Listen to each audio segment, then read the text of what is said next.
Meet the editors. നമസ്കാരം. Meet the editors ആരംഭിക്കുന്നു. വിദേശ സർവകലാശാലകൾക്ക് അനുമതി നൽകിക്കൊണ്ടുള്ള ബജറ്റ് പ്രഖ്യാപനത്തിന് പിന്നാലെ CPM-നകത്തെ ഭിന്നത മറനീക്കി പുറത്തു വന്നിരിക്കുകയാണ്. അന്തിമ തീരുമാനമായിട്ടില്ല എന്ന് ഉന്നത വിദ്യാഭ്യാസ മന്ത്രി ആർ ബിന്ദു പറഞ്ഞു. വിദ്യാഭ്യാസ വിദഗ്ധനും CPM സംസ്ഥാന കമ്മിറ്റി അംഗവുമായ പ്രൊഫസർ KN ഗണേഷ് എതിർപ്പ് പരസ്യമാക്കി രംഗത്ത് വന്നു. തീരുമാനം കേന്ദ്ര നയത്തിന്റെ ഭാഗമാണെന്ന് EP ജയരാജനും സ്വകാര്യ മൂലധനം ഉപയോഗിച്ച് കേരളത്തെ വളർത്തണമെന്ന MV ഗോവിന്ദനും പ്രതികരിച്ചു. ധനകാര്യമന്ത്രി ബജറ്റാണ് അവതരിപ്പിച്ചിട്ടുള്ളത്. നയപരമായ കാര്യങ്ങളെ സംബന്ധിച്ച് ഇപ്പോൾ ഈ കാര്യത്തിൽ ഒരു വിശദീകരണം നടത്താൻ ഞാൻ താല്പര്യപ്പെടുന്നില്ല. ഫൈനലായി തീരുമാനത്തിലെത്തിയെന്നല്ല ബഹുമാനപ്പെട്ട ധനകാര്യ വകുപ്പ് മന്ത്രി പറഞ്ഞിട്ടുള്ളത്. അതിൻ്റെ സാധ്യതകൾ ആരായും എന്നുള്ളതാണ്. കമേഴ്സ്യലൈസേഷൻ ഓഫ് ഹയർ എഡ്യൂക്കേഷൻ എന്ന് പറയുന്ന പശ്ചാത്തലത്തിൽ ഇവിടെ വരുന്ന ക്യാമ്പസുകൾ അവയ്ക്ക് യഥാർത്ഥത്തിൽ എത്രമാത്രം നമ്മളുടെ ഒരു ഓർഗാനിക്കായിട്ട് ഇവിടുത്തെ ഒരു ജ്ഞാനസമൂഹത്തിൻ്റെ വളർച്ചയ്ക്ക് എത്രമാത്രം സഹായിക്കാൻ കഴിയും എന്നുള്ളൊരു സംശയം നിലനിൽക്കുന്നുണ്ട്. കേന്ദ്ര ഗവൺമെന്റ് പാസാക്കിയ നിയമത്തിന്റെ അടിസ്ഥാനത്തിൽ ഇന്ത്യയിൽ എവിടെയും വിദേശ സർവകലാശാല സ്ഥാപിക്കാം. കഴിയുന്നത്ര പൊതുമേഖലയിലായാൽ അത് വിദ്യാഭ്യാസത്തിന്റെ വളർച്ചയ്ക്ക് സഹായകരമാണ്. ആ നിലപാടാണ് നല്ലത്. നമുക്കിപ്പോൾ ഗവൺമെന്റിന് മുഴുവൻ ആളുകൾക്ക് വിദ്യാഭ്യാസം കൊടുക്കണം. പക്ഷെ ഇപ്പോൾ അതിൻ്റെ ഒരു പൂർണ്ണതയിൽ എത്തിക്കഴിഞ്ഞിട്ടില്ല. അപ്പോൾ നമുക്ക് സ്വകാര്യ മേഖലയിലുള്ള വിദ്യാഭ്യാസ സ്ഥാപനങ്ങളും സ്വാശ്രയ സ്ഥാപനങ്ങളും ഇന്നൊരു യാഥാർത്ഥ്യമാണ്. അത് കാണേണ്ടതായിട്ടുണ്ട്. അല്ല, പണ്ടേ പറഞ്ഞതിൽ നിന്നും കാര്യമായ മൗലികമായ മാറ്റമൊന്നുമല്ല. സാമൂഹ്യ പശ്ചാത്തലത്തിൽ നിന്നുകൊണ്ട് സാമൂഹ്യ നിയന്ത്രണത്തെ അടിസ്ഥാനപ്പെടുത്തി നമുക്ക് എങ്ങനെ വിദ്യാഭ്യാസ മേഖലയിൽ സ്വകാര്യ മൂലധനത്തെ ഉപയോഗിക്കാമെന്ന് തന്നെയാണ് കാണുന്നത്. അത് തന്നെയാണ് ഉദ്ദേശം. നയത്തിൽ ഭിന്നതയോ എന്നതാണ് ചോദ്യം.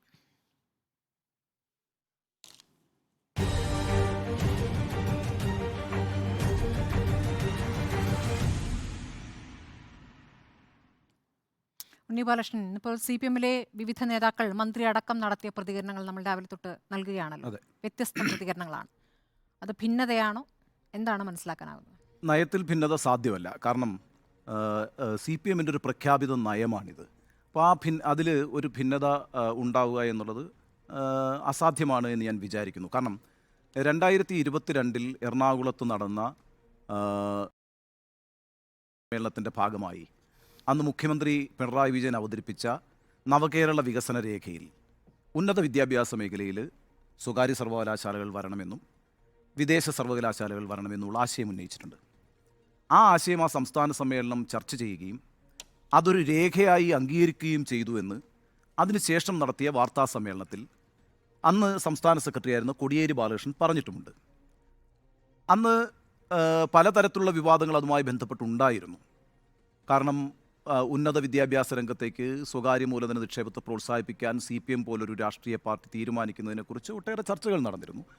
പക്ഷേ കാലത്തിൻ്റെ ചുവരെഴുത്ത് ഇതാണെന്നും മൂർത്തമായ സാഹചര്യത്തെ മനസ്സിലാക്കി മൂർത്തമായ തീരുമാനങ്ങൾ എടുക്കണമെന്നും പറഞ്ഞത് CPM-ൻ്റെ അന്നത്തെ ജനറൽ സെക്രട്ടറി ആയിരുന്ന സീതാറാം യെച്ചൂരിയാണ്. പിന്നീട് പാർട്ടി കോൺഗ്രസ് നടന്നു. ആ പാർട്ടി കോൺഗ്രസ്സിലും ഈ രേഖ അംഗീകരിച്ചിട്ടുണ്ട്. ആ അർത്ഥത്തിൽ CPM-ൻ്റെ സംസ്ഥാന സമ്മേളനവും പാർട്ടി കോൺഗ്രസും അംഗീകരിച്ച ഒരു നയത്തിൽ പിന്നീടൊരു ഭിന്നിപ്പ് ഉണ്ടാകാനുള്ള ഒരു സാധ്യതയും ഇല്ല. എന്നാൽ നമ്മൾ ചർച്ച ചെയ്യേണ്ടത് എങ്ങനെയാണ് നയം മാറി എന്നുള്ളതാണ്. ഇപ്പം മുൻകാലങ്ങളിൽ CPM ഇത്തരത്തിലുള്ളൊരു നിലപാട് എടുത്തിരുന്നില്ല. ഇപ്പോൾ 2010 MA ബേബി വിദ്യാഭ്യാസ മന്ത്രിയായിരിക്കുന്ന സമയത്ത് പിന്നീട് വിദ്യാഭ്യാസ മന്ത്രിയായിരുന്ന C രവീന്ദ്രനാഥ് ഒരു ശ്രദ്ധ ക്ഷണിക്കൽ പ്രമേയം നിയമസഭയിൽ അവതരിപ്പിക്കുന്നുണ്ട്. അന്ന് വിദേശ സർവകലാശാലകൾ വരുന്നതിനെ സംബന്ധിച്ചും സ്വകാര്യ സർവകലാശാലകൾ വരുന്നതിനെ സംബന്ധിച്ചുമായിരുന്നു പ്രമേയം. അതിനന്ന് MA ബേബി പറയുന്നൊരു മറുപടി എന്ന് പറയുന്നത് ഈ പറയുന്ന നമ്മുടെ വിദ്യാഭ്യാസ രംഗത്തെ വാണിജ്യവൽക്കരിക്കാൻ അനുവദിക്കില്ല എന്നായിരുന്നു. 2010 നിലപാടാണ് ഞാൻ പറയുന്നത്. എന്നാൽ 2022 വരുമ്പോൾ ആ നിലപാട് മാറി. നമ്മളൊരു ലോകത്തൊരു നോളജ് ഇക്കോണമി തന്നെ വികസിച്ചു വരുന്നു, വിജ്ഞാന സമ്പദ് വ്യവസ്ഥ തന്നെ വികസിച്ചു വരുന്നു എന്ന് മാത്രവുമല്ല, നമ്മുടെ സംസ്ഥാനത്തു നിന്ന് ഒട്ടേറെ വിദ്യാർത്ഥികൾ മറ്റ് രാജ്യങ്ങളിലേക്ക് പോയി മറ്റ് വിദേശ സർവകലാശാലകളുടെ ക്യാമ്പസുകളിൽ പഠിക്കുന്നു. അപ്പോൾ അത്തരമൊരു സാഹചര്യം ഒഴിവാക്കിക്കൊണ്ട് ആ വിദേശ ക്യാമ്പസുകൾക്ക് ഇങ്ങോട്ട് വരാൻ കഴിഞ്ഞാൽ നമ്മുടെ വിദ്യാഭ്യാസ രംഗത്തിന് അതൊരു മുതൽക്കൂട്ടായിരിക്കുമെന്ന നിലപാടിലേക്കൊക്കെ എത്തുന്നു. ഇതിൻ്റെ ഒരു ഭാഗം നിശ്ചയമായും ഇന്നിപ്പം നമ്മുടെ ആർ ബിന്ദു പറഞ്ഞതുപോലെ, അതുപോലെ തന്നെ EP ജയരാജൻ പറഞ്ഞതുപോലെ കേന്ദ്രത്തിൻ്റെ നയമാണ്. കേന്ദ്രത്തിൻ്റെ നയമെന്ന് പറയുമ്പോൾ ഈ 2010 നിയമസഭയിൽ ഇങ്ങനെ ഒരു ചോദ്യം C രവീന്ദ്രനാഥ് ഉന്നയിക്കാൻ കാരണം അന്ന് UPA സർക്കാർ ഇങ്ങനൊരു നീക്കം നടത്തുന്നുണ്ട്. അതിൻ്റെ ഭാഗമായിട്ടാണ് ആ ചോദ്യം വരുന്നത്. പിന്നീട് അത് നടപ്പാക്കുന്നത് നിശ്ചയമായി മോദി സർക്കാരാണ്. 2020 ദേശീയ വിദ്യാഭ്യാസ നയം, national economic policy, educational policy സർക്കാർ പ്രഖ്യാപിക്കുന്നു. അതിൻ്റെ ഭാഗമായി വിദേശ സർവകലാശാലകളുടെ ക്യാമ്പസുകൾ ഇന്ത്യയിൽ ആരംഭിക്കാൻ വേണ്ടി UGCയെ എംപവർ ചെയ്യുന്നു. UGC 21 അതുമായി ബന്ധപ്പെട്ട റെഗുലേഷൻസ് 2022 അതുമായി ബന്ധപ്പെട്ട റെഗുലേഷൻസ് ഉണ്ടാക്കുന്നു. വളരെ കർശനമായ റെഗുലേഷൻസ് ആണ് കേട്ടോ. ഇപ്പം വിദേശ സർവകലാശാലകൾ എന്ന് പറയുമ്പം ലോകത്ത് തന്നെ 500 റാങ്കിനകത്തുള്ള സർവകലാശാലയായിരിക്കണം. അവരിവിടെ വന്നാൽ തന്നെ അതിൻ്റെ അഡ്മിഷൻ പ്രോസസ്സ്, അതിൻ്റെ ഫീസ് സ്ട്രക്ചർ ഒക്കെ തീരുമാനിക്കാൻ UGCക്ക് അവകാശമുണ്ടായിരിക്കണം. അവർക്ക് ഒരു സുപ്രഭാതത്തിൽ ഇത് പൂട്ടിയിട്ട് അങ്ങ് പോകാൻ കഴിയില്ല. അപ്പോൾ അത്തരം കാര്യങ്ങളൊക്കെ വളരെ നിയന്ത്രണങ്ങളുള്ളൊരു റെഗുലേഷൻസ് തന്നെയാണ്. പക്ഷേ എങ്കിൽ കൂടിയും നമ്മൾ സ്വകാര്യ സർവകലാശാലകൾ അനുവദിച്ചിരുന്നില്ല. ഇപ്പം ഇന്ത്യയുടെ വിവിധ സംസ്ഥാനങ്ങളിൽ സ്വകാര്യ സർവകലാശാലകൾ പ്രവർത്തിച്ചുകൊണ്ടിരിക്കുന്നുണ്ട്. ഇപ്പം നമ്മുടെ തൊട്ടയൽ സംസ്ഥാനമായിട്ടുള്ള ബാംഗ്ലൂരിൽ ക്രൈസ്റ്റ് യൂണിവേഴ്സിറ്റി, അല്ലെങ്കിൽ അസീം പ്രേംജി യൂണിവേഴ്സിറ്റി, മുംബൈയിലുള്ള സിംബയോസിസ്, അല്ലെങ്കിൽ ഡൽഹിയിലുള്ള അശോക യൂണിവേഴ്സിറ്റി, ഇതൊക്കെ സ്വകാര്യ സർവകലാശാലകളാണ്. നമ്മൾ അങ്ങനെ ഒരു നിലപാടിലേക്ക് എത്തിയിരുന്നില്ല. ഇവിടെ ഈ പറയുന്ന ബിന്ദു ഇതിനകത്തൊരു അന്തിമ തീരുമാനം എടുത്തിട്ടില്ല എന്ന് പറഞ്ഞുകൊണ്ട് ഇപ്പോൾ ഒരു പ്രതിരോധം സൃഷ്ടിക്കുന്ന എന്തിനാണെന്ന് എനിക്ക് മനസ്സിലാവുന്നില്ല. കാരണം 1-2 കാര്യങ്ങളോട് ഞാൻ പറയാം. ഒന്നാമതായി വിദേശ സർവകലാശാലകളെ അനുവദിക്കാൻ പോകുന്നു, സ്വകാര്യ സർവകലാശാലയെ അനുവദിക്കാൻ പോകുന്നു എന്നുള്ളൊരു പ്രഖ്യാപിത നയമാണ് CPMൻ്റെത്. അത് ബിന്ദുവിന് അറിയേണ്ടതാണ്. രണ്ടാമത് ബിന്ദു ഉന്നത വിദ്യാഭ്യാസ വകുപ്പ് മന്ത്രിയായിരുന്നുകൊണ്ട് ഒരു കമ്മീഷനെ നിയോഗിച്ചിട്ടുണ്ട്. ഒരു ഉന്നത വിദ്യാഭ്യാസ കമ്മീഷനെ നിയോഗിച്ചിട്ടുണ്ട്. ആ കമ്മീഷൻ്റെ ചെയർമാൻ എന്ന് പറയുന്നത് അംബേദ്കർ യൂണിവേഴ്സിറ്റിയുടെ മുൻ വൈസ് ചാൻസലറായിരുന്ന ശ്യാം ബി മേനോനാണ്. ശ്യാം ബി മേനോനാണ് ഇത് മുന്നേറ്റി വെച്ചിരിക്കുന്നത്. ഈ ഡാറ്റകളെല്ലാം പരിശോധിച്ചുകൊണ്ട് സ്വകാര്യ സർവകലാശാലകൾ കേരളത്തിൽ ഉണ്ടാകണം എന്ന് പറയുന്നത് ഈ ബിന്ദു തന്നെ നിയോഗിച്ച കമ്മീഷൻ്റെ ചെയർമാനാണ്. ഇനി ഈ സ്വകാര്യ സർവകലാശാലകൾ ആരംഭിക്കാൻ പോകുന്നു എന്ന് അറിഞ്ഞുകൊണ്ടുകൊണ്ട് തന്നെ ഈ കഴിഞ്ഞ നവംബറിൽ വന്നിരിക്കുന്ന ഒരു റിപ്പോർട്ട് എന്ന് പറഞ്ഞാൽ ഏതാണ്ട് 20ഓളം യൂണിവേഴ്സിറ്റീസ് പുറത്ത് സ്വകാര്യ സർവകലാശാലകൾ നടത്തുന്ന ആളുകൾ, അമൃത അടക്കമുള്ള ആളുകൾ കേരളത്തിൽ ഈ സ്ഥലമൊക്കെ അന്വേഷിച്ചു തുടങ്ങിയെന്നും അവർ സർക്കാരുമായി ബന്ധപ്പെട്ടുകൊണ്ടിരിക്കുന്നു എന്നുമുള്ള റിപ്പോർട്ടുകൾ അന്ന് വന്നിരുന്നു. അതായത് നവംബറിൽ, ഈ 2023 നവംബറിൽ. ഈ കഴിഞ്ഞ നവകേരള സദസ്സുമായി ബന്ധപ്പെട്ട് നടത്തിയ ഈ പ്രഭാത ഭക്ഷണ പരിപാടിയിൽ, കോഴിക്കോട് വെച്ച് നടത്തിയ പ്രഭാത ഭക്ഷണ പരിപാടിയിൽ വളരെ കൃത്യമായി മുഖ്യമന്ത്രി പിണറായി വിജയൻ പറയുന്നുണ്ട്, ഈ വിദേശ സർവകലാശാലകളെ നമ്മൾ വിജ്ഞാന രംഗത്തേക്ക് കൊണ്ടുവരികയാണ്, നമ്മുടെ സംസ്ഥാനത്തേക്ക് കൊണ്ടുവരികയാണ്, അതുമായി ബന്ധപ്പെട്ട് ഞങ്ങൾ ചർച്ച ചെയ്തുകൊണ്ടിരിക്കുന്നു എന്ന് പറയുന്നുണ്ട്. അതൊക്കെ ഈ പറയുന്ന ബിന്ദു അടക്കമുള്ള ആളുകൾ ഇരിക്കുന്ന ഒരു സ്ഥലത്താണല്ലോ ഈ കാര്യങ്ങളൊക്കെ പറയുന്നത്. അപ്പോൾ അതുകൊണ്ട് ഒരു നയവ്യതിയാനവും, നയത്തിൽ മാറ്റം വരുത്തി, ആ നയത്തിൽ മാറ്റം വരുത്തി എന്ന് പറയുന്നത് CPM പ്രഖ്യാപിച്ചിട്ടുണ്ട്, ഇതാണ് ഞങ്ങളുടെ പുതിയ നയം എന്നുള്ളത്. അതിനകത്ത് ഒരു ഭിന്നതയുമില്ല. അതിനകത്ത് ആരെയും ഇരുട്ടിൽ നിർത്തിയിട്ടില്ല. ഇപ്പോൾ ബിന്ദു പറഞ്ഞത് ധനകാര്യമന്ത്രി ബജറ്റാണ് അവതരിപ്പിച്ചത്, അതിൻ്റെ സാധ്യതകൾ ആരായുകയാണ് എന്നുള്ളതാണ്. അങ്ങനെ വെറുതെ ബജറ്റ് അവതരിപ്പിക്കുന്നത് അതിൻ്റെ സാധ്യതകൾ ആരായുകയോ ചെയ്യുന്നതല്ല. അത് പാർട്ടിയുടെ നയമാണ്, പാർട്ടിയുടെ പ്രഖ്യാപിത നയമാണ്. അതിനകത്ത് ഒരു ഒളിയും മറയുമില്ല എന്ന് മാത്രമല്ല, കോടിയേരി ബാലകൃഷ്ണൻ പറഞ്ഞ കാര്യം ഒരിക്കൽ കൂടെ പറഞ്ഞുകൊണ്ട് ഞാൻ അവസാനിപ്പിക്കാം. കോടിയേരി എന്ന് പറഞ്ഞത് ഇത് കരടാണോ എന്ന് ചോദിച്ചു, പറഞ്ഞു കരടല്ല, ഇത് രേഖയാണെന്ന് പറഞ്ഞു. എന്ന് മാത്രമല്ല, ഇത് പ്രിൻറ്റ് ചെയ്യാൻ പോവുകയാണെന്ന് പറഞ്ഞു. പ്രിൻറ്റ് ചെയ്തതിന് ശേഷം ഞങ്ങൾ ഇത് LDF എല്ലാ ഘടകകക്ഷികൾക്കും കൊടുക്കാൻ പോവുകയാണ്, അവരുടെ അഭിപ്രായം എഴുതി വാങ്ങിക്കും, എന്നിട്ട് നടപ്പാക്കാൻ പോവുകയാണ്. നടപ്പാക്കുന്നൊരു തീരുമാനമാണ് ഇതെന്ന് 2022 അർത്ഥശങ്കയ്ക്കിടയില്ലാത്ത വിധം കോടിയേരി ബാലകൃഷ്ണൻ പറഞ്ഞ സ്ഥിതിക്ക്, അത് നടപ്പാക്കുമെന്ന് മുഖ്യമന്ത്രി ആവർത്തിച്ച് പറഞ്ഞ സ്ഥിതിക്ക്, അതിപ്പോൾ ധനമന്ത്രി ബജറ്റിൽ പ്രഖ്യാപിച്ചിരിക്കുന്ന സ്ഥിതിക്ക് ഒരു കാരണവശാലും ഇതിനകത്തൊരു ഭിന്നത ഉണ്ടാകാൻ സാധ്യതയില്ല, ഉണ്ടാകാൻ പാടില്ല. ഇനി ആർക്കെങ്കിലും ഒരു എതിരഭിപ്രായം ഉണ്ടെങ്കിൽ അതിങ്ങനെ പബ്ലിക്കായിട്ട് പറഞ്ഞ് അവസാനിക്കും എന്നുള്ളതല്ലാതെ അക്കാര്യത്തിൽ എന്തെങ്കിലും മാറ്റം വരും എന്ന് ഞാൻ വിചാരിക്കുന്നുമില്ല. ഞാൻ ഉണ്ണി ബാലകൃഷ്ണനോട് വിയോജിക്കുകയാണ്. 2022 സംസ്ഥാന സമ്മേളനത്തിൽ ഈ പറഞ്ഞതുപോലെ അന്ന് വാർത്തയായതാണ്. അന്ന് ഒരു കരട് വായിക്കുന്നു, അന്ന് CPMൻ്റെ പ്രഖ്യാപിത നയത്തിൽ നിന്ന് പിന്നാക്കം പോയി എന്ന രൂപത്തിൽ അന്ന് ചർച്ചയും വന്നതാണ്. പക്ഷേ 2023 ജനുവരി 7 CPM പോളിറ്റ് ബ്യൂറോ പാസാക്കിയ പ്രമേയമുണ്ട്. അത് എപ്പോഴാണ് വന്നത്? ഈ ദേശീയ വിദ്യാഭ്യാസ നയത്തിന്റെ ഭാഗമായി വിദേശ സർവകലാശാലകളുടെ ക്യാമ്പസുകൾ ഇന്ത്യയിൽ ആരംഭിക്കുമെന്ന് കേന്ദ്ര സർക്കാർ പ്രഖ്യാപിച്ചു. അതിന് തുടർച്ചയായി UGC മാർഗനിർദ്ദേശം പുറത്തിറക്കി. അതിന് തൊട്ടു പിന്നാലെയാണ് ഈ യോഗം പോളിറ്റ് ബ്യൂറോ ഒരു പ്രമേയം പാസാക്കുന്നത്. അതിൽ കൃത്യമായും പറയുന്നു, സ്വകാര്യ സർവകലാശാലകൾ സജീവമാകുന്നതോടെ വിദ്യാഭ്യാസ മേഖലയിൽ സവർണ സ്ഥാപനങ്ങൾ സൃഷ്ടിക്കപ്പെടും. ഉയർന്ന ഫീസ് നൽകാൻ സാധിക്കാത്ത മൂലം ഇതിന്റെ പ്രശ്നങ്ങൾ അനുഭവിക്കാൻ പോകുന്നത് സാമ്പത്തിക പ്രശ്നം നേരിടുന്ന വിദ്യാർത്ഥികളായിരിക്കും. അധ്യാപകർക്കും വിദ്യാർത്ഥികളും 90 ദിവസം നീണ്ടു നിൽക്കുന്ന അപ്രൂവൽ പ്രോസസ് നിർബന്ധമാക്കുന്നതോടെ സാമൂഹിക പിന്നാക്കാവസ്ഥ നേരിടുന്ന പലരും പുറന്തള്ളപ്പെടാൻ സാധ്യതയുണ്ട് എന്ന കാര്യം ഈ പ്രമേയത്തിൽ പറയുന്നു. 2023 ഡേറ്റ് എന്താണ്? ജനുവരി 7 CPM പോളിറ്റ് ബ്യൂറോയുടെ പ്രമേയം. നോക്കൂ, ഈ ഫെബ്രുവരി 1 ബിന്ദു മാതൃഭൂമി പത്രത്തിന് നൽകിയ അഭിമുഖം, അതിൽ ഉന്നത വിദ്യാഭ്യാസ മന്ത്രി പറയുന്നത്, വിദേശ സർവകലാശാലകൾ വന്നാൽ വിദ്യാഭ്യാസ രംഗം വാണിജ്യവൽക്കരിക്കപ്പെടും. നന്നായി പ്രവർത്തിക്കുന്നവരാകട്ടെ ഇന്ത്യയിലേക്ക് വരാൻ താല്പര്യപ്പെടില്ല. വരുന്നത് കച്ചവടം നടത്തുന്ന മൂന്നാംകിട സർവകലാശാലകളെ വരാനിടയുള്ളൂ. കച്ചവടം മാത്രമായിരിക്കും ലക്ഷ്യം. വിദ്യാഭ്യാസ രംഗത്തെ കച്ചവടമാക്കാൻ ഉദ്ദേശിക്കുന്നുണ്ടെങ്കിൽ അത് CPM പറയണം. നയം മാറ്റം ഉണ്ടായിട്ടുണ്ട്, സംസ്ഥാനത്തെ CPMൽ നയമാറ്റം ഉണ്ടായിട്ടുണ്ട്. അപ്പോൾ ഞങ്ങൾ നയം മാറിയിരിക്കുകയാണ് എന്നാണ് MV ഗോവിന്ദൻ വിശദീകരിക്കേണ്ടത്. ഇന്ന് എം വി ഗോവിന്ദൻ പറഞ്ഞത് ഒരു നയം മാറ്റവും ഇല്ല, നിങ്ങൾക്കാണ് അബദ്ധം പറ്റിയതെന്നാണ്. അങ്ങനെയാണെങ്കിൽ നമ്മൾ ചരിത്രത്തെ മുഴുവൻ തുടച്ചു നീക്കേണ്ടി വരും. ഇവിടുത്തെ സ്വകാര്യ മേഖലയും സ്വകാര്യം വിദ്യാഭ്യാസം സ്വകാര്യവൽക്കരിക്കുന്നതിനെതിരെ നടന്നിട്ടുള്ള സമരങ്ങളെ റദ്ദാക്കിക്കൊണ്ടുള്ള പ്രതികരണമാണ് അദ്ദേഹം നടത്തിയിരിക്കുന്നത്. ഇവിടെ SFI നടത്തിയ സമരങ്ങളെ റദ്ദാക്കിയാണ് എം വി ഗോവിന്ദൻ നടത്തിയിരിക്കുന്നത്. CPM മുമ്പും സ്വകാര്യ മൂലധനത്തെ എതിർത്തിട്ടില്ല, എതിർത്തത് ആഗോളീകരണത്തെയാണ്. ഞങ്ങൾ ഇതിനെയൊന്നും എതിരായല്ല സമരം നടത്തിയത്. EMSന്റെ കാലം മുതൽക്ക് സ്വകാര്യ മേഖലയുണ്ട്. ഇതാണെന്ന് എം വി ഗോവിന്ദൻ പറഞ്ഞത്. ശരിയാണ്, സ്വകാര്യ മേഖലയെ മൂലധനത്തെയൊക്കെ അംഗീകരിക്കുന്ന നിലപാടുകൾ കാലാകാലങ്ങളിൽ എടുത്തിട്ടുണ്ട്. പക്ഷേ വിദ്യാഭ്യാസ മേഖലയുമായി ബന്ധപ്പെട്ട കൃത്യമായ നിലപാടുണ്ടായിരുന്നു. അത് പാടില്ല, വിദ്യാഭ്യാസം കച്ചവടമല്ല എന്ന കൃത്യ നിലപാടെടുത്തതാണ്. 10 വർഷത്തെ സമരചരിത്രം നോക്കൂ. SFI എന്തൊക്കെ സമരങ്ങൾ, സ്വാശ്രയ സമരങ്ങൾ, ഏതൊക്കെ രീതിയിലുള്ള സമരങ്ങൾ. വി നികേഷ് കുമാറിന് ഓർമ്മയുണ്ടാവില്ല, കൂത്തുപറമ്പ് സമരം, വെടിവെപ്പ്, അതിൽ പുഷ്പൻ ജീവിക്കുന്ന രക്തസാക്ഷി. പുഷ്പനെ ഇപ്പോഴും എടുത്തുകൊണ്ടുപോയി പല പരിപാടികളിലും ജീവിക്കുന്ന രക്തസാക്ഷിയായി കൊണ്ടുപോവുകയാണ്. പുഷ്പനെ ഒരു കാഴ്ചവസ്തുവൊക്കെയാണോ ചെയ്യുന്നത്? പുഷ്പനെ പരിഹസിക്കുകയാണോ ചെയ്യുന്നത്? പുഷ്പൻ ജീവിക്കുന്ന രക്തസാക്ഷിയാകുമ്പോൾ പുഷ്പനോട് കാണിക്കേണ്ട ഒരു നീതിയില്ലേ? ഇവിടുത്തെ ജീവിക്കുന്ന രക്തസാക്ഷി എന്ന് ആവർത്തിച്ച് പറയുകയല്ലേ. ആ സമരം എന്തിനായിരുന്നു എന്നുള്ള കാര്യം മറന്നു. അപ്പോൾ ഇതൊക്കെ ഇല്ലായിരുന്നു എന്നാണ് പറയുന്നത്. 10 വർഷം എന്തൊക്കെ സമരങ്ങളാണ് നമ്മൾ കണ്ടിട്ടുള്ളത്. ഇവിടെ ഉമ്മൻചാണ്ടിയുടെ കാലത്തുണ്ട്, AK ആന്റണിയുടെ കാലത്തുണ്ട്. ആ സമയത്ത് 90കളിൽ K കരുണാകരൻ മുഖ്യമന്ത്രിയായിരുന്ന കാലത്ത് 2001 AK ആന്റണി പ്രൊഫഷണൽ കോഴ്സുകൾ സ്വാശ്രയ മേഖലയിൽ അവതരിപ്പിച്ചപ്പോൾ, ഉമ്മൻചാണ്ടി ഭരിക്കുമ്പോൾ സർക്കാർ എയ്ഡഡ് കോളേജുകൾക്ക് സ്വയംഭരണാവകാശം നൽകാൻ തീരുമാനിച്ചപ്പോൾ, ഇതൊക്കെ സമരങ്ങളല്ലേ? ഈ സമരങ്ങളൊക്കെ റദ്ദാക്കിയാണോ? അതിനെല്ലാം ഞങ്ങൾ സമരം ചെയ്യുന്നതാണ് പറയുന്നത്. ഇവിടുത്തെ SFIയെ പരിഹസിക്കുകയാണ്. SFI ഇപ്പോഴും പറയുന്നുണ്ടല്ലോ ഇത് സമ്മതിക്കുകയില്ല എന്ന്. ഇന്നിപ്പോൾ ബിന്ദു താല്പര്യമില്ലാതെ തന്നെയാണ് പ്രതികരിച്ചിട്ടുള്ളത്. ഇത് നയമല്ല എന്ന് തന്നെയാണ്. കാരണം ഇത് ബജറ്റിൽ അവതരിപ്പിച്ചിട്ടേ ഉള്ളൂ.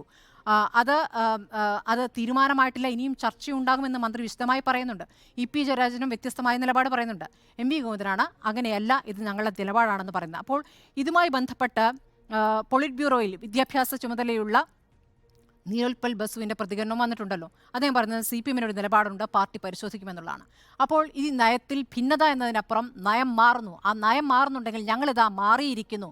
ഇനി ആഗോളീകരണം, സ്വകാര്യ മൂലധനം എന്നുള്ള പ്രസംഗങ്ങളൊന്നും വേണ്ട, അതങ്ങ് നിർത്തിയാൽ മതി. നവ ലിബറൽ നയങ്ങൾ, ആ വാചകങ്ങളൊക്കെ ഒന്ന് പ്രസംഗത്തിൽ നിന്ന് ഒഴിവാക്കി തുടച്ചു നീക്കിക്കൊണ്ടുള്ള പുതിയ തീരുമാനത്തിലേക്ക് വരിക. കാലത്തിനനുസരിച്ച് മാറുന്നു. കമ്പ്യൂട്ടറുമായി ബന്ധപ്പെട്ടുള്ള കാര്യങ്ങളാണ് പറയുന്നത്. കമ്പ്യൂട്ടറിനെ ഞങ്ങൾ അന്ന് എതിർത്തു. എന്തുകൊണ്ടാണ്? അത് കുറേ പേരുടെ ജോലി നഷ്ടപ്പെടുത്തുമെന്ന് കരുതിയതുകൊണ്ടാണ്. ഇപ്പോൾ ഞങ്ങൾ എതിർക്കുന്നില്ല, കാരണം അത് കാലത്തിനനുസരിച്ച് ഞങ്ങൾ വരുത്തിയ മാറ്റമാണ്. അതുപോലെ പറയാവുന്ന ഒരു വിഷയമാണോ ഇത് എന്നുള്ളൊരു സംശയം അവിടെ നിൽക്കുന്നു. അതൊക്കെ പോട്ടെ, നമുക്ക് അറിയാലോ TP ശ്രീനിവാസൻ അല്ലേ, അദ്ദേഹത്തിന് മുഖത്തടിച്ചുകൊണ്ടുള്ളൊരു സമരം നടന്നിരുന്നു. ഇവിടെ ഒരു വലിയ പരിപാടി നടക്കുന്ന സമയത്തല്ലേ, സ്വാശ്രയ കോളേജുകളെ ക്ഷണിച്ചുകൊണ്ടുള്ള ആഗോള കോൺഫറൻസ് അല്ലേ, TP ശ്രീനിവാസൻ കുറേ VCമാർ 9 VCമാർ ഒക്കെ പങ്കെടുത്ത പരിപാടിയാണ്. അവിടെ വെച്ച് അദ്ദേഹത്തിന് മുഖത്തടിച്ചുകൊണ്ടാണ് SFI പ്രതിഷേധിച്ചത്. ആ രംഗമൊന്നും ആരും മറന്നിട്ടൊന്നുമില്ല. അതിന് അധിക കാലമായിട്ടില്ല, 8 വർഷം മുമ്പേ ആയിട്ടുള്ളൂ.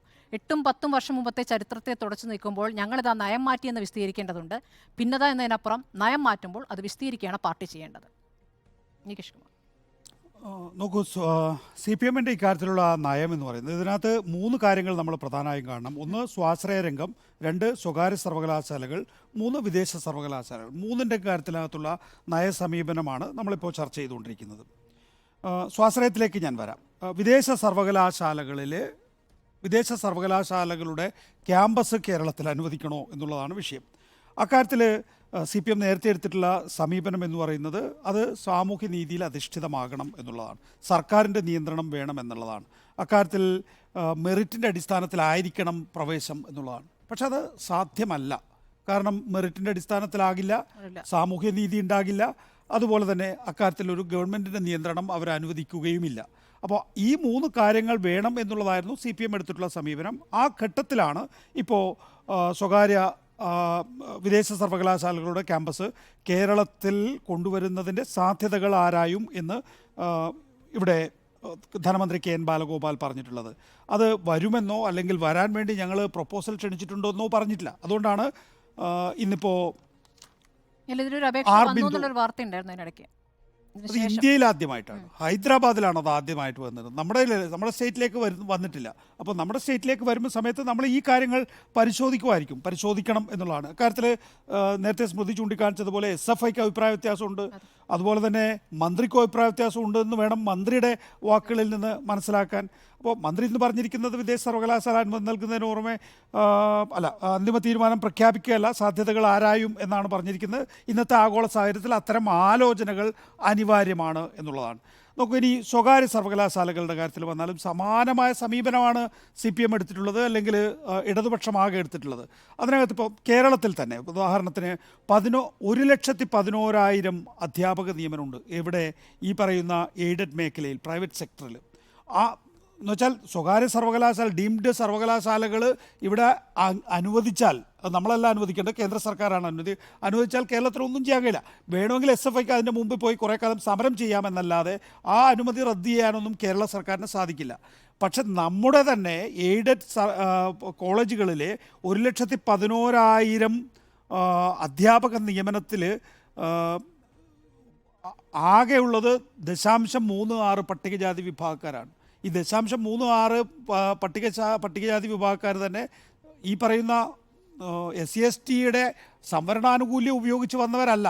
അവർ ഏതൊക്കെയോ തരത്തിൽ മാനേജ്മെൻറ്റിനെ സ്വാധീനിച്ചിട്ടാണ് ഈ പറയുന്ന അധ്യാപക ജോലി എടുത്തിട്ടുള്ളത് എന്നുള്ളതാണ്. അപ്പോൾ നമുക്ക് യഥാർത്ഥത്തിൽ കാലാകാലങ്ങളായി വന്നിട്ടുള്ള UDF LDF സർക്കാരുകൾക്ക് എയ്ഡഡ് നിയമനങ്ങളിൽ സംവരണം കൊണ്ടുവരാൻ, എന്ന് വെച്ചാൽ സാമൂഹ്യ നീതി കൊണ്ടുവരാൻ സാധിച്ചിട്ടില്ല. അപ്പോഴാണ് നമ്മൾ സ്വകാര്യ സർവകലാശാലകളിൽ അത് വേണം എന്ന് പറയുന്നത്. അത് എത്ര കണ്ട് പ്രായോഗികമായിരിക്കും, അതിൻ്റെ അധികാരം നമുക്കില്ല എന്ന് പറയുമ്പോൾ എന്നുള്ളത് വളരെ പ്രധാനപ്പെട്ടതാണ്.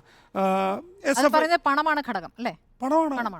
എനിക്കിപ്പോൾ ഒരു NSSൻ്റെയോ അല്ലെങ്കിൽ SNDP യോഗമോ അല്ലെങ്കിൽ ഏതെങ്കിലും ഒരു സ്വകാര്യ മാനേജ്മെൻറ്റ് നടത്തുന്ന കോളേജിൽ ഒരു അധ്യാപകനായി നിയമനം ലഭിക്കണമെങ്കിൽ ഏക മാനദണ്ഡം പണമാണ്. അതായത് അവനവന്റെ സമുദായത്തെ ഉന്നമനത്തിനായി എന്ന് പറഞ്ഞുകൊണ്ട് തുടങ്ങുന്ന വിദ്യാഭ്യാസ സ്ഥാപനങ്ങളാണ്. പക്ഷെ അവിടെയും ഉന്നമനം പണത്തിന് മാത്രമാണ്. അത് ദീർഘകാലമായിട്ട് കേരളത്തിൻ്റെ ഒരു പ്രശ്നമാണ് എന്നുള്ളതാണ്. അപ്പോൾ സ്വകാര്യ സർവകലാശാലകളിൽ നിന്നല്ല, നമ്മുടെ എയ്ഡഡ് കോളേജുകളിൽ പോലും നമുക്കത് നടപ്പാക്കാൻ സാധിച്ചിട്ടില്ല എന്നുള്ളതാണ്.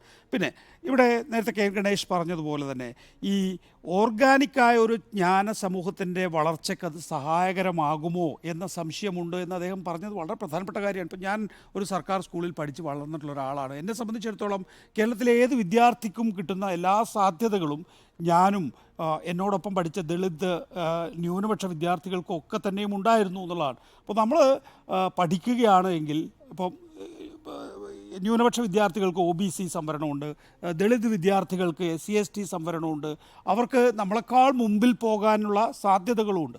ആ നിലയിലാണ് ഒരു വലിയ ജ്ഞാന സമൂഹത്തെ കേരളം വളർത്തിയെടുത്തിട്ടുള്ളത്. ആ സാധ്യതകളൊന്നും തന്നെ, അപ്പോൾ അവിടെ ഇപ്പോൾ സ്വകാര്യ സർവകലാശാലകൾ വരുമ്പോൾ, അല്ലെങ്കിൽ സർവകലാശാലകളുടെ ക്യാമ്പസ് വരുമ്പോൾ ഇവർക്കൊന്നും എത്തിപ്പിടിക്കാൻ കഴിയില്ല. എൻ്റെ കയ്യിൽ പണം ഉണ്ടെങ്കിൽ എനിക്ക് ആ പറയുന്ന വിദേശ സർവകലാശാലകളിലെ ഇന്ത്യൻ ക്യാമ്പസുകളിൽ പഠിക്കാനുള്ള സാധ്യത ഉണ്ട്. അതേസമയം ഈ പറയുന്ന ദളിത് ന്യൂനപക്ഷ വിദ്യാർത്ഥികൾക്ക് അതുണ്ടാകുന്നില്ല എന്നുള്ളൊരു പ്രശ്നമുണ്ട്. ഇത് നമുക്ക് എടുത്തോ പിടിച്ചോ എന്ന് പറഞ്ഞ് ചെയ്യാൻ കഴിയുന്ന കാര്യമല്ല. അതിനകത്ത് ഇനി അഥവാ ഇടതുപക്ഷ പാർട്ടികൾക്കിടയിലോ അല്ലെങ്കിൽ ഇടതുപക്ഷ പാർട്ടികളിൽ തന്നെയോ ഭിന്നതയുണ്ട് എങ്കിൽ ആ ഭിന്നതയെ സ്വാഗതം ചെയ്യണം, ആ ചർച്ചയെ നമ്മൾ സ്വാഗതം ചെയ്യണം എന്നുള്ളതാണ്. കേരളം ഇതുവരെ വിദ്യാഭ്യാസ രംഗത്ത് പാലിച്ചു പോന്നിട്ടുള്ള ഒരു മാനദണ്ഡമുണ്ട്. ആ മാനദണ്ഡത്തിൽ ഏതെങ്കിലും തരത്തിൽ വെള്ളം ചേർക്കാൻ ഇടതുപക്ഷ ജനാധിപത്യ മുന്നണി സർക്കാർ തയ്യാറാകുമെന്ന് ഞാൻ കരുതുന്നില്ല.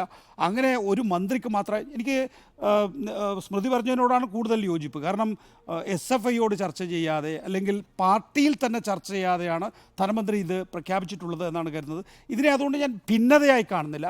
ഇത് സ്വാഭാവികമാണ്. ഇങ്ങനെ വളരെ ജനാധിപത്യം ആ നിലയിൽ തുടർന്നാൽ മാത്രമേ നമുക്ക് ഇത്തരം കാര്യങ്ങളിലൊക്കെ തന്നെയും ഒരു എല്ലാവർക്കും സ്വീകാര്യമായ ഒരു നയസമീപനം സ്വീകരിക്കാൻ കഴിയൂ എന്നാണ് ഞാൻ വിശ്വസിക്കുന്നത്. ബാക്കി ചർച്ച വരുമ്പോൾ പറയാം.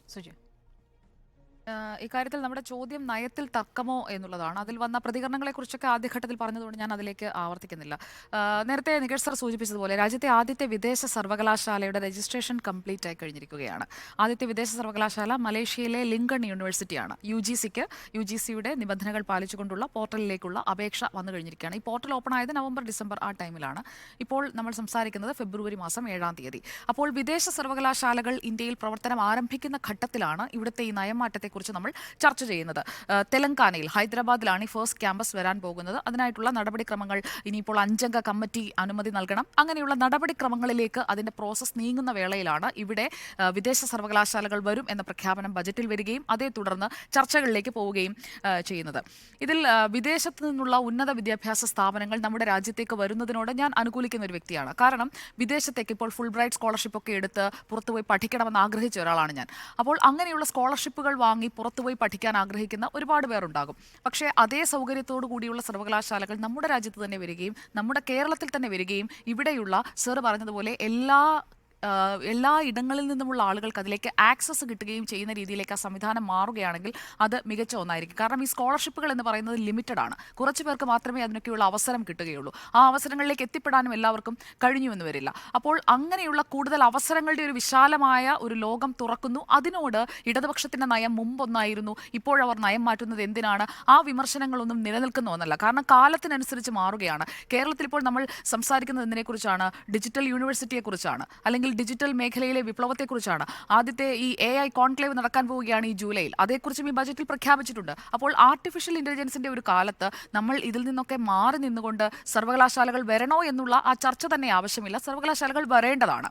കാരണം നമ്മുടെ എഡ്യൂക്കേഷൻ ലോക നിലവാരത്തിലേക്ക് വളരുന്നതിന് അത് സഹായകമാകുമെങ്കിൽ അതിനോട് നമ്മൾ യോജിക്കുക തന്നെയാണ് ചെയ്യേണ്ടത്. ഇവിടെ ഇപ്പോൾ നേരത്തെ സൂചിപ്പിച്ചതുപോലെ CPIM ഈ UGCയുടെ റെഗുലേഷൻ അത് 2023 നടപ്പാകുന്നത്. അപ്പോൾ അന്ന് CPIM ഈ റെഗുലേഷനെ എതിർത്തതാണ്. അതിൽ നിന്ന് ഒരു നയം കൃത്യമായി പ്രഖ്യാപിച്ചിട്ടില്ല എന്നുള്ളിടത്താണ് ഈ ആശയക്കുഴപ്പം കിടക്കുന്നതെന്നാണ് ഞാൻ മനസ്സിലാക്കുന്നത്. അതായത് പാർട്ടി ഒരു നയം ഔദ്യോഗികമായി പ്രഖ്യാപിക്കുന്നതിന് മുൻപ് തന്നെ ബജറ്റിൽ ആ പ്രഖ്യാപനം വരുന്നു. അതിനോടാണ് മന്ത്രി ആർ ബിന്ദുവിനും വിയോജിപ്പുണ്ടാകാൻ സാധ്യത. കാരണം ഉന്നത വിദ്യാഭ്യാസ വകുപ്പിന് നയമുണ്ട്, നയം മാറിയത് പ്രഖ്യാപിച്ചിട്ടില്ല. കാരണം ഈ സ്വകാര്യ മേഖലയിലേക്ക് അല്ലെങ്കിൽ വിദേശ സർവകലാശാലകൾ വരുന്നതിനോട് എതിർപ്പില്ല എന്നൊരു നയത്തിലേക്ക് പാർട്ടി കാലാനുസൃതമായി തന്നെ എത്തിയതാണ്. അതിൽ ഞാൻ പാർട്ടിയെ കുറ്റം പറയുന്നില്ല. ഇടതുപക്ഷത്തിന്റെ ആ നിലപാട് അങ്ങനെ മാറുകയാണെങ്കിൽ അത് നല്ലത് തന്നെയാണ്. അപ്പോൾ ചർച്ച ചെയ്യാതെ ബജറ്റിൽ പ്രഖ്യാപിച്ചു. അതേസമയം തന്നെ ഉന്നത വിദ്യാഭ്യാസ കൗൺസിലുമായി ചർച്ച ചെയ്തു. ഇതൊരു ചക്കളത്തിപ്പോരാണ് യഥാർത്ഥത്തിൽ. കാരണം വകുപ്പുമായി അല്ലെങ്കിൽ വകുപ്പ് മന്ത്രിയുമായി നേരിട്ട് സംസാരിക്കാതെ ബജറ്റിൽ പ്രഖ്യാപിച്ചു. എന്നാൽ ഉന്നത വിദ്യാഭ്യാസ കൗൺസിലുമായി അവർ മുന്നോട്ട് വെച്ച നിർദ്ദേശമാണല്ലോ, അത് ബജറ്റിൽ ഒരു പ്രഖ്യാപനമായി ഇടം പിടിക്കുന്നു. അതാണ് മന്ത്രി ആർ ബിന്ദുവിന്റെ ഇന്നത്തെ സൗണ്ട് ബൈറ്റിൽ നിന്നും ഞാൻ വായിച്ചെടുക്കുന്നത്. അപ്പോഴാണ് അവർ പറയുന്നത് വിദേശ സർവകലാശാലയുടെ കാര്യത്തിൽ അന്തിമ തീരുമാനമായിട്ടില്ല എന്ന്. അന്തിമ തീരുമാനമായിട്ടില്ല എന്ന് മന്ത്രി പറഞ്ഞാലും അന്തിമ തീരുമാനമായിരിക്കുന്നു. കാരണം ആദ്യ സർവകലാശാല പോർട്ടലിൽ ഇപ്പോൾ രജിസ്റ്റർ ചെയ്തിരിക്കുകയാണ്. രാജ്യത്ത് അങ്ങനെ ഒരു തീരുമാനം വരുമ്പോൾ, UGC അതിനായിട്ടുള്ള നിർദ്ദേശങ്ങൾ വരുമ്പോൾ അത് കേരളത്തിലേക്കും എത്തും.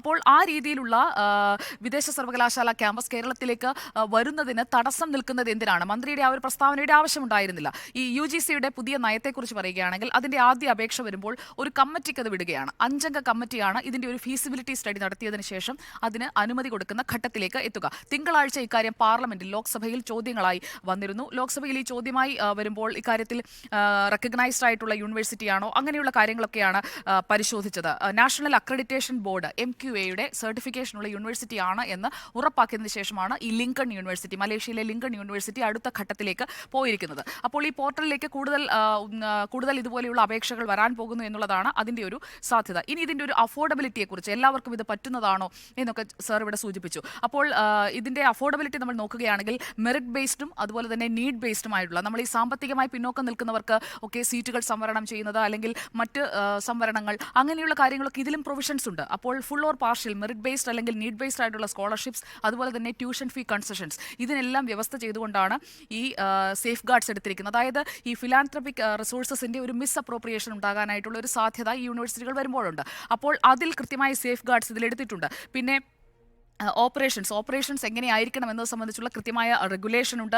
ഈ റെഗുലേഷനൊക്കെ ഫോറിൻ കോൺട്രിബ്യൂഷൻ റെഗുലേഷൻ ആക്ട് 2010 അതുകൂടി നോക്കിക്കൊണ്ടാണ് ഇതിലേക്കുള്ള ഫണ്ടിങ് പോലും ഏത് തരത്തിലാണ് ഇത് ഓപ്പറേറ്റ് ചെയ്യേണ്ടത് അതിനൊരു SOP ഉണ്ട്, ഒരു സ്റ്റാൻഡേർഡ് ഓപ്പറേറ്റിംഗ് പ്രൊസീജിയർ അതിൽ കൃത്യമായി നിലവിൽ വന്നു കഴിഞ്ഞിരിക്കുകയാണ്. അപ്പോൾ കേരളത്തിലേക്ക് ഇത് വരുന്നത് എന്തുകൊണ്ടും ഈ രീതിയിലുള്ള സ്കോളർഷിപ്സും എല്ലാം ഓഫർ ചെയ്യുന്ന യൂണിവേഴ്സിറ്റികൾ കേരളത്തിൽ വരുന്നത് അത് അസോസിയേഷനിലൂടെയും ആകാം. നിലവിലുള്ള യൂണിവേഴ്സിറ്റികളുമായി അസോസിയേറ്റ് ചെയ്യാം, അല്ലെങ്കിൽ പുതുതായി ഒരു ക്യാമ്പസ്, ഇപ്പോൾ ഹൈദരാബാദിൽ ഫ്രഷ് ക്യാമ്പസ് ആണ് വരാൻ പോകുന്നത്. അപ്പോൾ ആ രീതിയിൽ ഒരു സംവിധാനം വരുമ്പോൾ അതിനെ എതിർക്കേണ്ടതില്ല എന്നുള്ളതാണ് ഇതിൽ നിന്ന് എനിക്ക് പറയാനുള്ളത്. രണ്ടാമതായി ഈ വിദേശ സർവകലാശാല ക്യാമ്പസുകൾ കേരളത്തിൽ സ്ഥാപിക്കാൻ അനുമതി നൽകും, അതിനായുള്ള ശ്രമം നടത്തും, അങ്ങനെയാണ് ബജറ്റിലെ പ്രഖ്യാപനം. അപ്പോൾ ഈ CPIMന്റെയും CPIയുടെയും വിദ്യാർത്ഥി സംഘടനകളൊക്കെ ഉയർത്തിയ എതിർപ്പ് ഒരു ഭാഗത്ത് നിൽക്കുന്നുണ്ട്.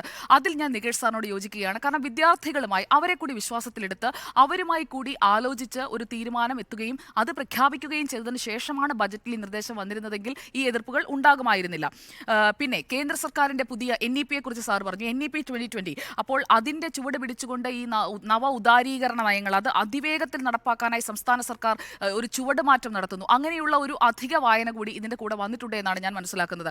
അപ്പോൾ CPIM പൊളിറ്റ് ബ്യൂറോയുടെ 2023 നിലപാടിന്റെ ലംഘനമാണ് ഇപ്പോഴത്തെ തീരുമാനം എന്ന വിമർശനം ശക്തമാകുന്നത് അതിന്റെ കൂടി ചുവട് പിടിച്ചുകൊണ്ടാണ്. കാരണം NEP-യിൽ എടുത്തിരിക്കുന്ന സ്റ്റാൻഡും ഇതിലെ സ്റ്റാൻഡും രണ്ടും രണ്ടാണ്. രണ്ട് തരത്തിലാണ് അതിനെ കാണേണ്ടത്. കാരണം NEP-യിലേക്ക് കേരളം പോകുന്നത് എങ്ങനെയാണ് എന്നുള്ളത് കേരളം ഇതിനകം തന്നെ നിലപാടെടുത്തതാണ്. എങ്ങനെയാണ് NEP 2020 വന്നതിന് ശേഷം കേരളം എടുത്ത നിലപാട് എന്നുള്ളതും ഇപ്പോൾ ഈ വിദേശ സർവകലാശാലകളുടെ കാര്യത്തിൽ പറഞ്ഞ കാര്യം എന്താണെന്നുള്ളത് രണ്ടും രണ്ടായി അത് ഡിസെക്ട് ചെയ്ത് തന്നെ കാണേണ്ടതുണ്ട് എന്നതാണ് ആദ്യഘട്ടത്തിലെ എൻ്റെ അഭിപ്രായം. ഒരു കാര്യം കൂടി പറഞ്ഞ് ഞാൻ അവസാനിപ്പിക്കാം. ഉപരിവർഗ വിദ്യാഭ്യാസ സ്ഥാപനങ്ങൾ അതിനെ സൃഷ്ടിച്ചുകൊണ്ട് ഉന്നത വിദ്യാഭ്യാസ മേഖലയെ തകർക്കും. PBയുടെ സ്റ്റേറ്റ്മെന്റിൽ പറയുന്ന പ്രധാനപ്പെട്ട വാചകങ്ങളിൽ ഒന്നതാണ് വിദേശ സർവകലാശാലകൾക്ക് ഇന്ത്യയിൽ പ്രവർത്തനാനുമതി നൽകിക്കഴിഞ്ഞാൽ അത് ഒരു മേൽത്തട്ട് രൂപീകരിക്കുകയാണ്. അങ്ങനെയുള്ള ഒരു സംവിധാനത്തിലേക്ക് പോകുമ്പോഴേക്കും സാർ നേരത്തെ പറഞ്ഞതുപോലെ തന്നെ ആക്സസ് ഇല്ലാതാകുന്നു. പക്ഷേ ഈ റെഗുലേഷൻ നോക്കൂ, റെഗുലേഷനിൽ കൃത്യമായി പറയുന്നുണ്ട് അർഹതപ്പെട്ടവരാണെങ്കിൽ സംവരണം എന്ന് പറയുന്നത് ഇങ്ങനെയാണ്. ട്യൂഷൻ ഫീയിൽ വരുന്ന കൺസെഷൻസ് ഉണ്ട്, അതാണ് ഞാൻ പറഞ്ഞത്. അതിനുള്ള മാനദണ്ഡം അവിടെ വെച്ചിരിക്കുന്നു. രണ്ടാമത്തേത്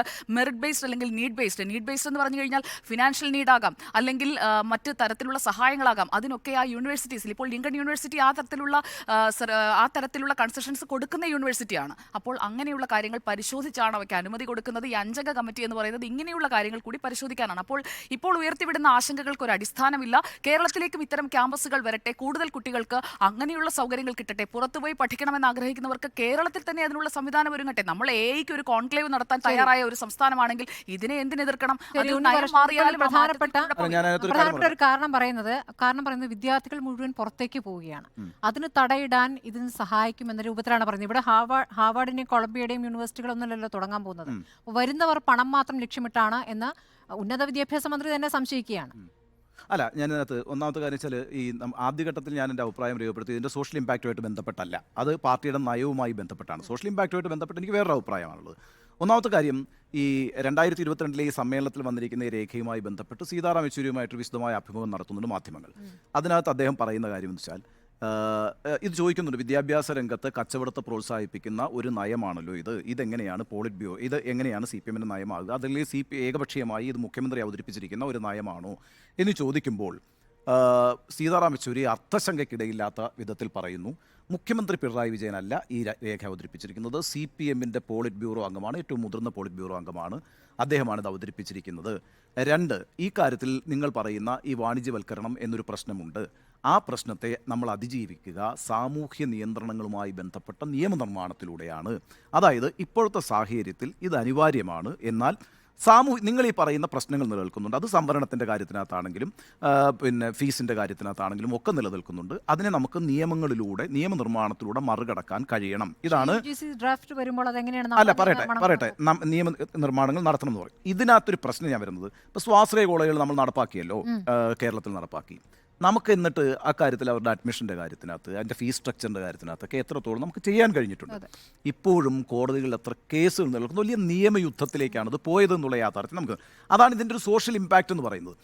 ഈ തത്വത്തിൽ ഇത് CPM അംഗീകരിച്ചിട്ടുണ്ട്. പിന്നീട് നാഷണൽ എഡ്യൂക്കേഷണൽ പോളിസി വരുന്നതിൻ്റെ ഭാഗമായിട്ട് പോളിറ്റ് ബ്യൂറോ പറയുന്ന കാര്യവും ഈ കാര്യവും തമ്മിൽ ഭിന്നതയുണ്ട് എങ്കിൽ ഇന്നിപ്പോൾ CPM-ൻ്റെ പോളിറ്റ് ബ്യൂറോയിലെ ഏറ്റവും മുതിർന്ന അംഗമായിട്ടുള്ള പിണറായി വിജയൻ നേതൃത്വം കൊടുക്കുന്ന ആ നവകേരള വികസന രേഖയുടെ ഭാഗമായി വിദേശ സർവകലാശാലകളെ കൊണ്ടുവരാൻ ഞങ്ങൾ ശ്രമിക്കുന്നുവെന്നും ഞങ്ങൾ ബന്ധപ്പെട്ടുകൊണ്ടിരിക്കുന്നു എന്നും എന്തുകൊണ്ട് പിണറായി വിജയൻ പറയുന്നു?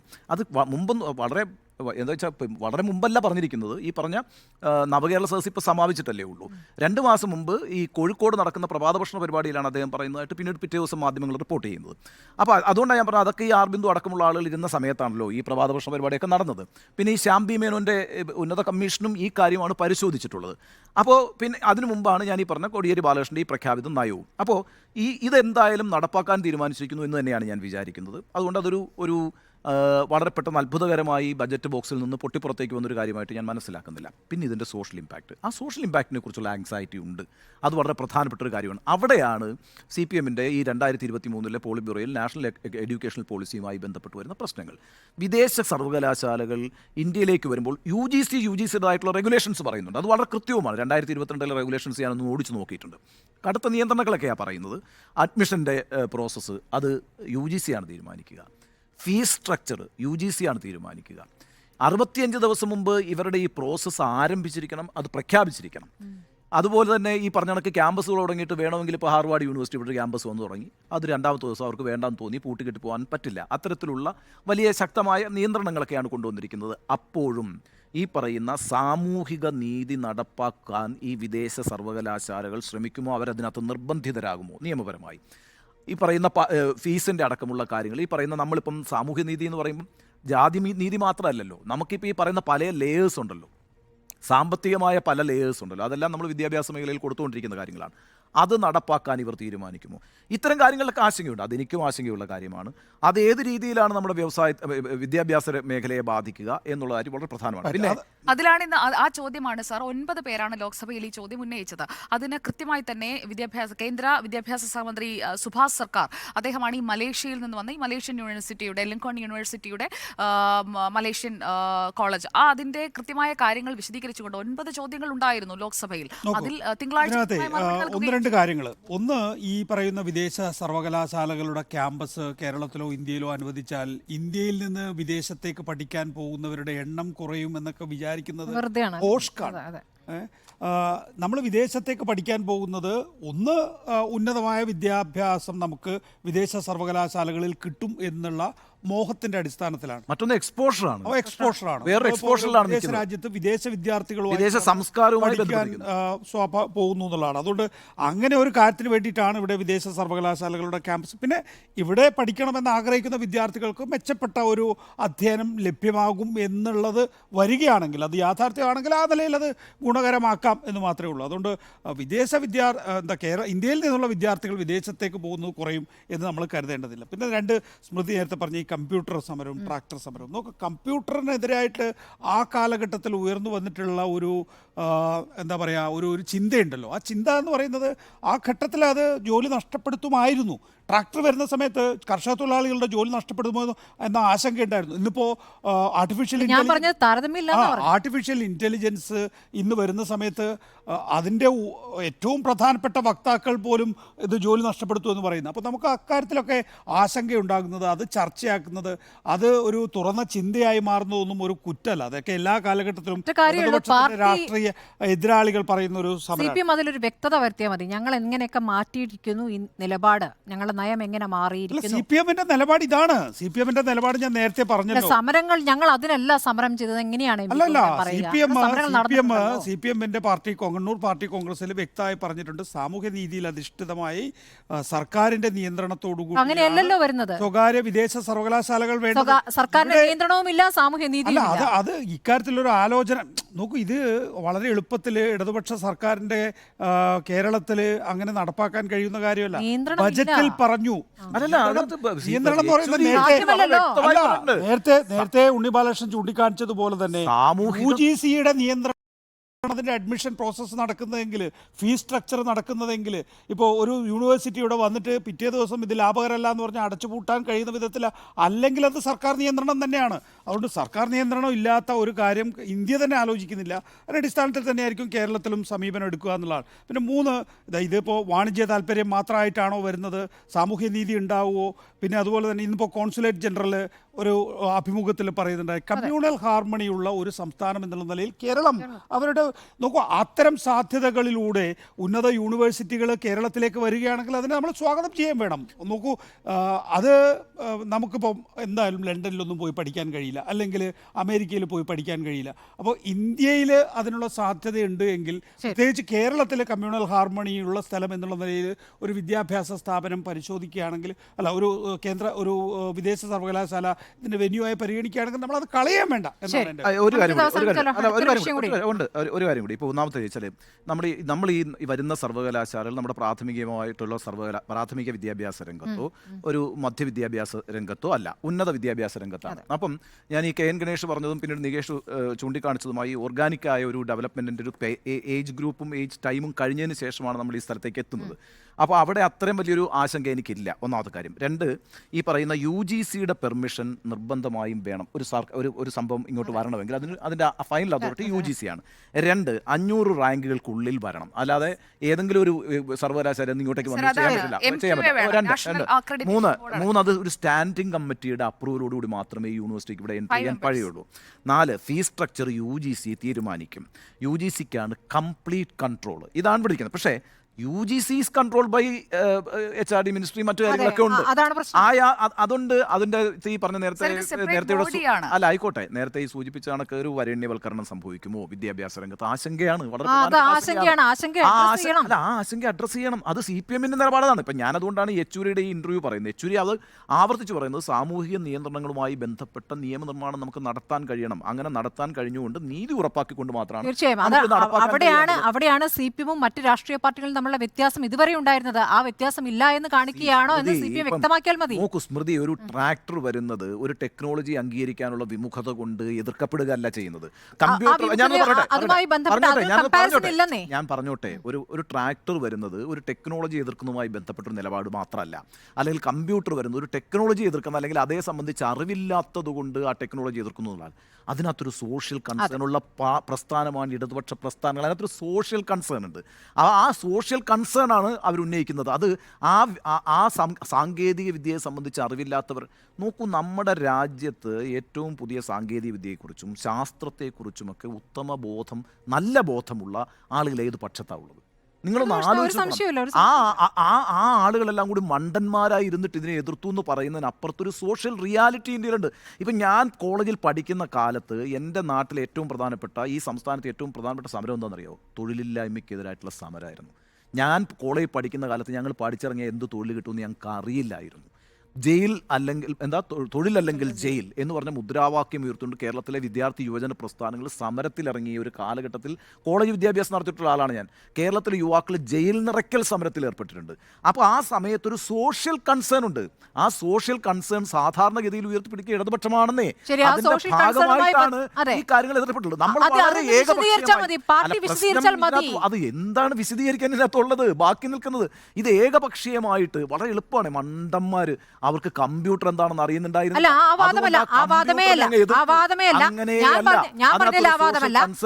ആ സോഷ്യൽ കൺസേൺ ഉണ്ടായിരുന്നു. ഇപ്പോൾ ഉണ്ടോ എന്നുള്ള ചോദ്യമാണ്. നമുക്ക് സമയമില്ല, ബ്രേക്ക് പോകണം, അടിയന്തരമായിട്ട് ബ്രേക്ക് പോകണം. ഒന്നിൽ നമുക്ക് അടുത്ത വിഷയത്തിൽ കൂടി പോകേണ്ടതാണ്. നയത്തിൽ ഭിന്നത എന്ന ചോദ്യത്തിൽ 2 പേർ യെസ് എന്നും 2 പേർ നോ എന്നും. നയത്തിൽ ഭിന്നത എന്ന് യെസ് ഞാൻ നോ. ഓക്കെ, ഇടവേള.